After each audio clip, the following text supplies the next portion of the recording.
everyone, it's Sandy, and today I will be talking about what I'm currently reading, and at the end I will be doing an unboxing. First, I am in the middle of 3 books. The first one that I'm currently reading is Furthermore by Tahereh Mafi. This is her latest middle grade book. This book follows a girl named Alice who goes on a journey with this boy named Oliver to find her father, who has been missing for several years now. This book is definitely very whimsical and I really like the characters so far, but I think the writing is very different than the writing in Shatter Me, and that's understandable because Furthermore and Shatter Me are 2 different book series, so I do understand that, but the writing in here is very different, and sometimes I just get confused about how this world works, and I feel like if I, a 19-year-old girl that gets confused reading a middle grade book, what would a kid that's like half my age would think while reading this book? Am I the only one that's confused at times? I don't hate this book, but I also don't love it, so we'll see what I think about it once I finish it. I started this book right at the beginning of the month. I got about halfway through, but then another book came out, so I had to put this book on hold, and I'm actually currently reading Empire of Storms by Sarah J. Maas. I'm sure many people are currently reading this book or have already finished it. I have been reading this book very slowly just because I have school going on, I have work, and I just don't have much time to read. So the only time that I'm able to read is when I'm on the bus or train going to school or going home. I've been reading about 60 pages a day, and I would prefer to be done with this book already just because I don't want to get spoiled, but unfortunately I am not able to read this book as fast as I would like to. I'm currently about 230 pages into this book,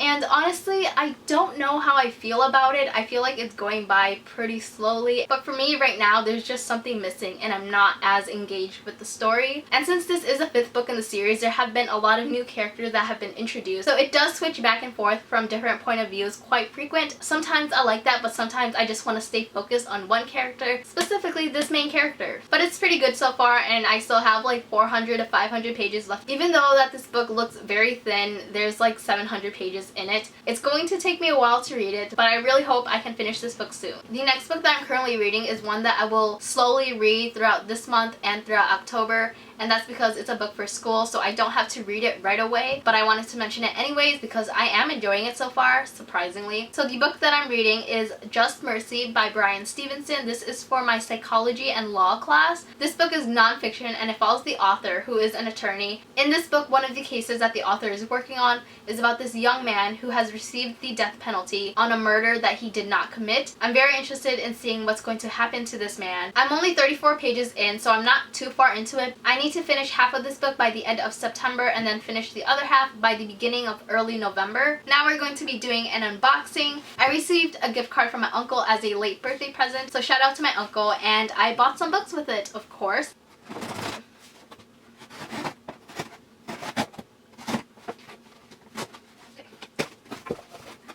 Here's a small sneak peek of what I got, so I'm going to set the box down and dig in. The first book in this package is A Torch Against the Night by Sabaa Tahir. This is the second book in An Ember in the Ashes. I really enjoyed An Ember in the Ashes, so obviously I had to get a copy of this one. I do have an ARC of this book, but I wanted to support the author and buy an actual copy for myself and to add to my collection as well. You can't see this on camera, but the title of this book is like very shiny and I love it. If you want to hear more of my thoughts on this book, I will leave a link down below to my August wrap up. The next book in this box is All In by Jennifer Lynn Barnes. I was about to say Jennifer L. Armentrout, but no, it's Jennifer Lynn Barnes. This is the 3rd book in the Naturals, and you guys know how much I love the Naturals. I've been talking about it quite a lot, but I haven't talked about it in like a month. I didn't own the 3rd book, so obviously I had to get a copy for myself to add to my collection. If you've been watching my videos for the past few months, then I'm sure you guys know what the Naturals is about, and you're tired of hearing me talk about it. But for those who don't know, the Naturals follows this group of teenagers who have been recruited by the FBI, and they help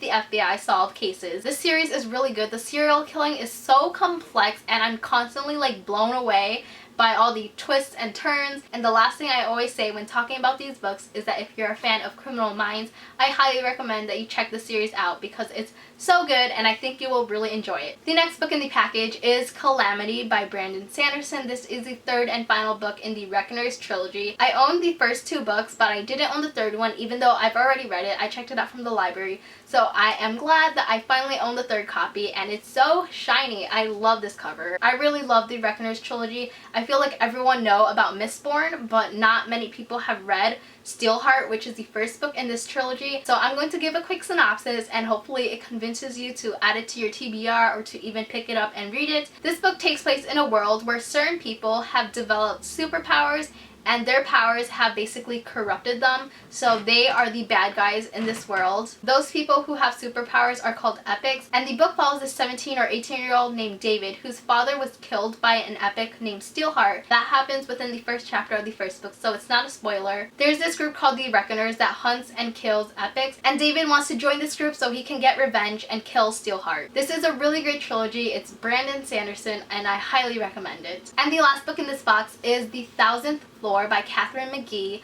This is a book that's written by a debut author, and I haven't purchased a book by a debut author in a really long time. Since I had a gift card, I decided to might as well buy this book because A, it has a really interesting synopsis, and B, I really love the cover. This book takes place in the future in New York, and it follows this group of teenagers that all live in this tower that has 1,000 floors, and the higher up you are in this tower basically indicates your ranking. So if you're at the top of the tower, you're like an upper class member. This book has been compared to Gossip Girl, and I've watched like the first 2 seasons of Gossip Girl before I quit because I just couldn't take it, but I feel like I would really enjoy this book just because it seems like a really fun and entertaining read. So I'm really hoping that I do end up enjoying this book. That is it for this video. Thank you so much for watching. I hope you enjoyed it. Let me know in the comments what you're currently reading, and I will see you in my next video. Bye!